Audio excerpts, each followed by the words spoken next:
Hey guys, it's Moth here. I'm going to show you guys a quick build of a kind of very tanky DemonHunter build I kind of figured out.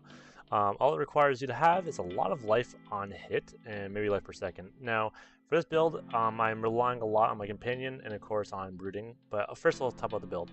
So, the build is about Shuriken Cloud. Now, this build, like I said, is very life on hit dependent, so if you do this build, please have a high toughness. The toughness is really key about this. If you don't have enough toughness, you're kind of gonna die.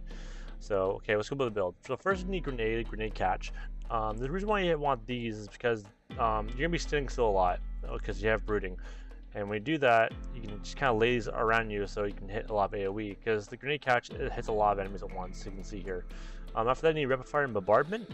This is also really good because you can just kind of lay waste on yourself, and you hit a lot of things around you. Again, you can use a passive with this, but I'll talk about that later.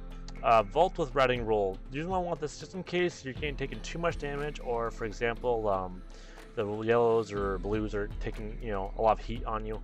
You can use Vault with Routing Roll. Of course, you can also go with Tumble, so you can have a secondary roll to just get out of there. Up to you. Secondary will be Shadow Power with Gloom.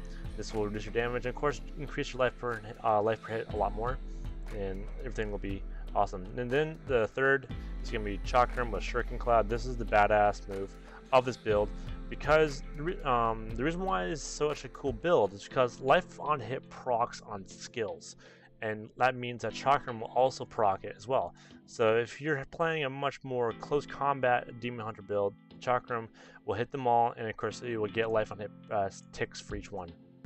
As for a companion, I chose Boar to increase my physicality and my ability to be so tanky. And of course you can always kind of swap this around for Bat, but I heavily recommend Boar just to increase your life regen and your resistances. As for passives goes, try Archery. You need Archery and need Brooding. Brooding is a mainstay for this build.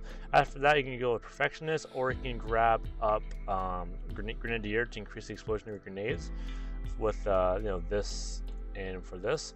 Up to you, but I choose Perfectionist to kind of make myself a lot more tankier. So with all this aside, as for gear goes, you're gonna get Thundergod's Vigor.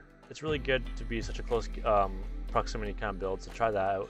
Alongside with Rugger's Huge Stone, this will increase your tankiness and of course cause you to be very, very, very healthy, and still doing a lot of damage with Thundergod's Vigor and Chakrams. After all that though, keep high all resistances, get some life per second, life per hit, and you can sit there and do absolutely nothing. Thank you for watching, guys. Here's a little bit clip of me using it in T1, and yeah, enjoy the build.